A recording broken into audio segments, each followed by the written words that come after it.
하나님께서 오늘 우리에게 주시는 말씀은 마가복음 2장 10절에서 12절입니다. 제가 읽어드리겠습니다. 그러나 인자가 땅에서 죄를 사하는 권세가 있는 줄 너희로 알게 하니라 하시고 중풍병자에게 말씀하시되 내가 내게 이르노니 일어나 내 상을 가지고 집으로 가라 하시니 그가 일어나 그 상을 가지고 모든 사람에게 나가거늘 그들이 다 놀라 하나님께 영광을 돌리며 이르되 우리가 이런 일을 도무지 보지 못하였다 하더라. 아멘. 오늘 읽은 말씀을 통하여 영적 백신이라는 제목으로 하나님의 말씀을 전하겠습니다. 우리가 살아가면서 마음고생하는 것, 몸고생하는 것, 오늘 이 시대에 살아가고 있는 우리들만의 경험하는 것이 아닙니다. 우리 앞선 시대의 선배들, 조상들, 고대 사람들 역시 일생을 살아가는 과정 속에 마음고생, 몸고생을 참 많이 했어요. 중요한 것은 그 마음고생, 몸고생을 어떻게 해결했을까 하는 것입니다. 고대 사회 사람들이 겪었던 마음고생, 몸고생 사실 한번 경험하고 나면은 태풍이 지나가는 것처럼 인생의 수고에서 얻었던 모든 것들을 다 이렇게 상실하죠. 심한 경우는 이 자살이라고 하는 극단적 방법으로 삶을 마감하기도 했던 것입니다. 오늘만의 문제가 아닌 것입니다. 중요한 것은 그 마음고생, 몸고생을 어떻게 해결했을까? 우리는 그 해결 방법을 고대 문학이나 아직까지 남아있는 생활 관습을 통해서 우리가 알 수가 있어요. 고대 문학이 어떤 것이 있습니까? 심청전, 여러분 아시죠? 작자미상, 연대미상. 심청전은 여러 가지 주제를 담고 있습니다만 뱃사공들이 항해하고 조업하는 도중에 풍랑을 만났어요. 이 풍랑을 해결하는 방법은 이 바다 신이라고 하는 그 존재에게 재물을 드리면 되겠다 이렇게 판단하고 사람을 제물로 드렸던 것입니다. 뿐만 아니죠. 우리 생활 관습에도 이런 게 있어요. 어느 집안이든 가면은 갑자기 장마가 치거나 아니면 기근이 오거나 아니면 가뭄이 오고 여러 가지 많은 천재지변과 사건이 일어날 때마다 그것을 관장하고 있는 신이 있다고 믿고 그 신의 노여움을 달래기 위해서 곡식이나 사람을 제물로 드렸던 것입니다. 쉽게 말하면 고대 사회 사람들은 생활 속에서 경험했던 마음고생, 몸고생을 해결하기 위해서 사람을 제물로 드렸던 것입니다. 이걸 인신공제라고 말합니다. 그러나 어떻습니까? 인신공제가 해결책이 아니었습니다. 고육지책입니다. 나름대로 이 상황을 해결해 줄 수 있는 능력 가진 그 신이 있다고 믿고 그 신의 도움을 받기 위해서 인간이 할 수 있는 최고의 예의, 그것이 바로 인신공제였던 것입니다. 그러나 이 인신공제는 그만이 아니었습니다. 아니 때문에 꿀뚝에 영이 날까 하는 말이 있죠. 살아가는 과정의 삶의 현장에서 겪는 위기, 고난, 환난, 재난, 이것은 우연하게 일어난 것이 아니라는 것입니다. 어떤 원인에 의해서 촉발되었다. 그렇게 믿고 추적해 보았더니 개인과 공동체가 범했던 죄의 결과라는 사실을 알게 된 것입니다. 그 죄의 결과, 당신은 하나님을 몰랐겠죠. 그 죄를 심판할 수 있는 권한을 가진 신적인 존재가 있다는 사실을 믿고 그 신의 노용을 달래고 그 신으로부터 죄를 사함받기 위해서 인간이 표할 수 있는 최고의 예의, 그것이 바로 인신공제였던 것입니다. 중요한 사실은 인간이 생활 속에서 경험하는 위기는 어떤 원인에 의해서 촉발되었는데 그 촉발된 원인이 죄라는 사실까지 알게 된 거죠. 그런데 그 죄를 처리할 수 있는 방법을 몰랐던 것입니다. 그래서 고육지책으로 사람을 제물로 드렸던 것입니다. 죄를 사하는 권세는 오직 하나님께 있어요. 하나님만이 인간의 죄를 사하실 수 있는 것입니다. 다른 신에게 제물을 드린 자는 죄의 죄를 더하게 되는 것입니다. 여러분 생각해 보세요. 하나님께서는 살인하지 말라고 했어요. 그런데 인간이 죄를 해결해서 죄의 원인인 이 위기로부터 벗어나고자 모면하고자 사람을 제물로 드렸던 그 자체도 죄인데 결국 인신공개는 인간이 소망했던 환경을 진정시키고 환경을 촉발한 죄에서 용서받고 그렇겠지 했지만 그 자체가 죄의 죄를 더하는 그런 볼상사나운 오류를 범하고 말았던 것입니다. 사람을 제물로 드리는 것. 인간이 삶의 현장에서 경험했던 상황을 진정시키고 그 상황을 촉발했던 개인과 공동체의 죄를 해결하고자 했던 그 방법이 하나님 보실 때는 또 다른 죄였던 것입니다. 그런데 이 고대사회 사람들은 그걸 알아요. 이것이 악습이라는 걸 압니다. 그럼에도 인신공개를 할 수밖에 없었던 것은 그 방법이 최고의 방법이라 믿었기 때문에 그렇습니다. 만일 하나님을 알았더라면 그렇게 하지 않았겠죠. 하나님을 몰랐던 세대지만 여전히 그들은 죄를 범했던 것입니다. 죄를 죄로서 해결할 수 없는 것입니다. 또 죄는 하나님 이외에 사해 줄 수 있는 사람이 분이 없기 때문에 다른 신에게 제물을 드는 것 자체가 해결의 방법이 되지 않는다는 것입니다. 여러분, 우리도 많은 위기가 있었지 않습니까? 오늘까지 오는 동안 어떻게 해결했습니까? 세월이 약이겠지.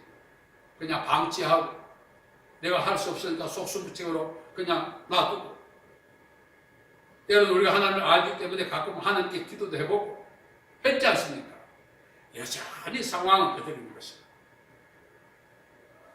10년이면 강산도 변한다 하지만 처리하지 않는 상황은 진정 상태에 있는 것지만 잠복되어 있다고 어느 순간에 나를 덮쳐서 인생을 힘들게 하는 것이 상황입니다.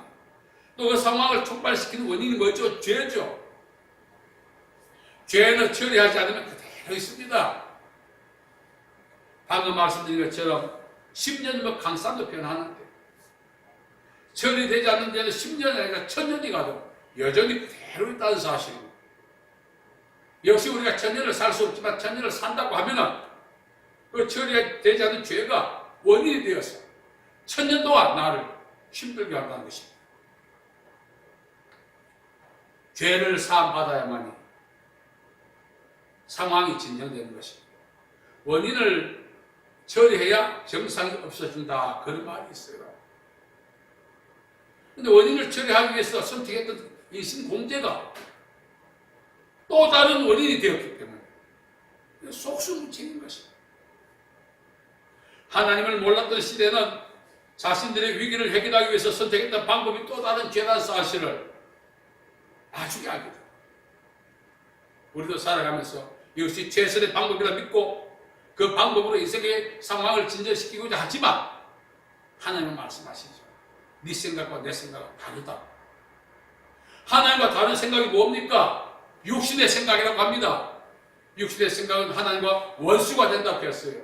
우리는 나름대로 인생의 문제를 해결하기 위해서 선택했던 방법이 또 다른 원인이 되어 더 많은 상황을 불거지게 하고 그 선택했던 방법이 하나님과 원수되게 만들고 옴짝달싹 못하게 만든다는 것입니다.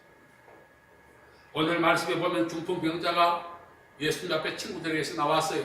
이 중풍병은 무엇입니까? 생리적으로 이렇게 꼼짝달싹 못하는 거지만 사실 다른 해석을 한다면 내 힘으로 내 인생의 문제를 해결할 수 없고 어떤 상황이 내 앞에서 막 불거지면 마치 강 건너 불구경 하듯이 어떻게 할 수 있는 상황 속에 놓여 있는 것을 중풍병이라 할 수가 있습니다. 그런데 원인은 무엇입니까? 예수님께서 이 중풍병자가 이렇게 된 것, 건강한 사람이었는데 하루아침에 막 꼼짝달싹 못한 상태가 되었어요. 원인이 뭐예요? 죄죠. 예수님이 중풍병자를 고칠 때 하신 말씀이 있습니다. 중풍병에서 놓여 건강할지어다 하지 않고 내 죄사함을 받았다고 했어요. 무슨 뜻입니까? 중풍병의 원인이 죄에 있다는 것입니다. 죄를 처리해야 중풍병이 자유해질 수 있다는 거죠. 우리는 중풍병을 고치려고 하지 않습니까? 우리가 알고 있는 원인은 상황을 더 붉어지게 만들어요. 우리 방법이. 그래서 예수님께서는 이 중풍병의 원인이 죄에 있기 때문에 죄를 처리하면 중풍병은 낫는다. 이것이 예수님의 믿음이고 생각이었던 것입니다.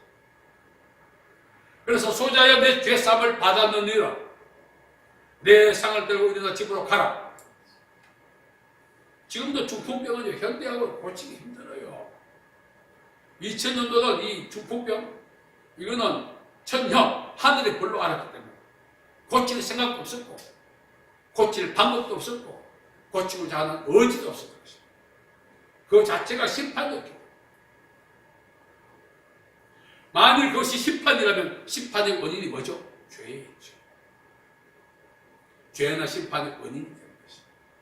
그래서 예수님께서 그 중풍병자에게 건강할지어다 하지 않고 죄사함을 받았습니다. 중풍병 되게 만든 원인을 없애니 중풍병이 나았다는 거예요. 여러분, 중풍병이라는 옴짝달싹 못하고 오래 살다가 죽을 수밖에 없는 그런 상황에 처해지게 된 원인이 살다 보니 그래 됐습니까? 아닙니다. 죄가 그것을 촉발했다는 것입니다. 촉발이라고 하는 90도를 이렇게 부딪히면 불이 나지 않습니까?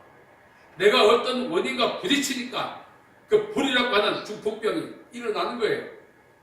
인간의 행위가 하나님이 기뻐하지 않은 어떤 일에 접촉하고 부딪히면 그로 인하여 90도로 인하여 일어난 불이 바로 죄인 것입니다. 90도는 어둠을 밝힐 수 있지만 죄는 밝음을 어둡게 만듭니다. 죄의 삭은 사망이라고 성경이 분명히 말합니다. 사망은 육체적 죽음만이 아니에요. 살아서 마음고생, 몸고생, 이것도 하나의 심판과 같은 상황에 처해진 것입니다. 많은 분들이 하나님이 나를 연단시킨다. 연단을 오해해요. 내가 현재 겪는 마음고생, 몸고생의 원인이 연단이라는 증거가 있어요. 명확한 증거가 있다면 견딜 수 있는데 마음고생, 몸고생의 원인이 징계입니다. 징계는 심판 직전에 일어나는 현상이에요. 그럼 마음고생, 몸고생 할 때 이 마음고생, 몸고생을 당연하게 여기고 살다 보니 그럴 수 있다고 믿지 말고 원인을 찾아 처리하면 마음고생, 몸고생이 금방 끝나는 거예요. 그러지 않고 많은 사람이 연단을 생각하고 우리말로 견딥니다. 견디면 이것이 어느 정도 지나가고 나면 징계가 지금 징계받고 있는데 징계는 수위가 참 심판이 되어버리는 것입니다. 우리가 오해할 때 많다는 거죠. 그리고 과거의 사람들이 상황을 진정시키기 위해서 상황을 촉발했던 그 원인이 되는 죄를 처리하기 위해서 인신공제를 들었던 것처럼 우리 역시 인신공제 비슷한 행동을 해야 하나님 앞에서. 그게 뭐죠? 이렇게 하면 하나님이 기뻐하시겠지. 이렇게 하면 풀어주시겠지. 이렇게 하면 복 주시겠지. 지 생각에 사로잡혀 사는 것이 인신공제가 마찬가지예요. 인신공제 자체가 육신의 생각에서 나왔다고 말하지 않습니까? 육신의 생각은 하나님과 원수가 된다 그랬어요. 우리는 비록 사람을 제물로 드리지 않았지만 우리의 생각에서 나온 방법으로 어떻게 모면해보자 한 이것이 인신공제가 다름이 없어요. 옛날 사람 탓할 게 아닙니다. 성경에 깊이 들어가면 우리 역시 오늘도 여전히 인신공제로 하나님을 기쁘게 해보려고 육신의 생각으로 문제 해결해 보려고 그렇게 얕은 수를 쓰고 있지 않습니까? 그것 자체가 또 다른 죄고 그것이 또 다른 상황을 불러일으키고 결국은 숨도 못 쉬고 죽게 되는 것입니다. 죄가 뭡니까? 나를 꼼짝달싹 못하게 만드는 것이 뭡니까? 흑수저? 돈 없고 빼고 없고 힘없는 부모 밑에 태어났어요? 아닙니다. 우리나라에 다 대기업 사장들 다 사활에 피죽한 걸 못 먹고 살았던 경험이 있어요. 우리 생각대로 한다면 그들 벌써 죽었어야 돼요. 우리를 힘들게 하는 것이 뭐라고 했습니까? 우리 생각인 것입니다. 또 다른 인식 문제죠. 이거 안 되는 것입니다. 우리가 살아가면서 몸에 질병이 올 때, 질병이 오는 이유는 나이 들고 늙어서 아닙니다. 노약장을 과시하는 분이 얼마나 많습니까? 면역력이라고 하는 외부의 바이러스 우리 몸에 침투해서 병이 생기는 이걸 밀어낼 수 있는, 저항할 수 있는 면역력이 약해서 그래요. 영적인 면역력이 약해지는 건 뭡니까? 죄입니다. 죄를 지으면은요, 이게 마귀 공격이 강해지고 저항할 수 있는 힘이 약해져요. 질병도 생기고 꼬이기도 하고 힘들기도 하고 하는 거예요. 마귀가 오는 목적이 뭐라고요? 도둑질하고 죽이고 멸망시킨다 그랬어요. 우리 안에 면역력만 강하면 도둑질하고 죽이고 멸망시키는 마귀가 천이 오든 만이 오든 무슨 상관이 있겠어요? 그 면역력이 뭐죠? 믿음이라고 하는 것입니다. 우리 몸이 약할 때 바이러스에 노출되면은 이 바이러스에 저항하기 위해서 이렇게 주사를 맞습니다. 이걸 백신이라고 해요. 이 백신만 있으면은 죽을 병에서도 물론 결국 죽지만 육체적으로 그 바이러스 이길 수 있는 힘이 있는 거죠. 우리 역시 마찬가지입니다. 육신의 생각을 버려야 되는 것입니다. 이렇게 하면 하나님이 기뻐하시겠지. 이렇게 하면 복 주시겠지. 이렇게 하면 해결해 주시겠지. 하나님하고 맞지 않는 생각을 갖고 그 방법을 적용을 하면은 그 방법 자체가 죄인데 그 방법 자체가 하나님을 기쁘시게 할 수 있겠어요? 또 죄지. 우리 안에도 그렇게 살지 않는 방법을 바로 요한일서 5장 4절 대저 하나님께로 난 자마다 세상을 이기느니라. 세상을 이기면 이것은 우리의 믿음이에요. 믿음이 백신인 것입니다. 우리 안에 믿음으로 충만하면은 이렇게 하면 하나님이 기뻐하실까? 할 필요 없어. 사람이 마음으로 그 길을 개갈지라도 그러면 인도한 자는 여호와시다 했어요. 항상 우리 머리에서 나온 것 가지고 하나님을 어떻게 기쁘시게 하고 하나님을 기쁘시게 하는 거 아니고 하나님을 달래버렸고 되겠어요? 믿음만 있으면 어떻게 하면 하나님을 기쁘게 하시는지 성령의 감동을 통해서 알게 되는 것입니다.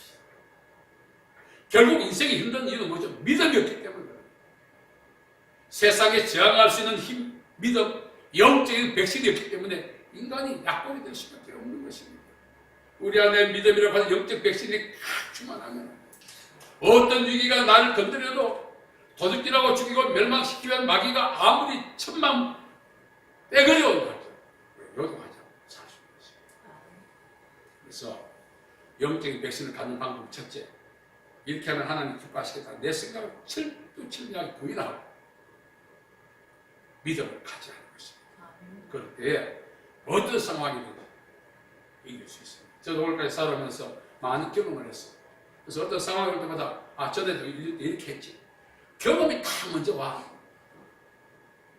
전에는 됐지만 지금은 실패하는 거예요. 방법이 없더라고요. 그래서 우리가 살아가면서 하나님 앞에서 어떻게 살아갈 것인가. 육신의 생각을 철두철미하게 누구든지 나를 따라오려거든 자기를 부인하고 제 십자가로 나를 쫓아가면서 여러분 사람이 약골이 되면요 자꾸 면역력 먹기 주사도 먹고 운동도 하고 음식도 먹고 해야 돼요. 그래야 건강해지죠.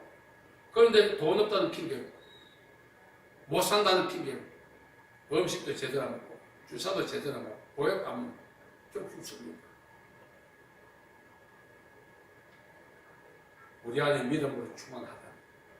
영적 백신이 우리 안에 있다. 하나님을 어떻게 해보려고 안 해도 돼. 왜? 믿음 자체가 하나님을 기쁘시게 하는 방법이에요. 여러분, 오늘 이후로 여러분 심령 안에 영적인 백신이 충만하신 겁니다. 그래서 그 백신의 간수를 한 예수님께서도 내 믿음대로 된다고 했어요. 하나님은 믿음을 기쁘시게 여긴다고 했어요. 그래서 우리 육신의 생각으로 살지 말고 믿음으로 살아 하나님을 기쁘시게 하고 세상을 이기고 개인이 복을 받고 가진 복 받는 통로가 되시기를 간절히 바랍니다. 하나님 아버지 감사합니다. 정말 세상을 이기면 이것이 우리의 믿음이라 했습니다. 우리 각자 안에 영적인 백신인 믿음을 충만케 해주셔서 하나님을 기쁘시게 하고 세상에서 승리하게 하시고 복을 받게 도와주옵소서. 예수님의 이름으로 기도하옵나이다. 아멘.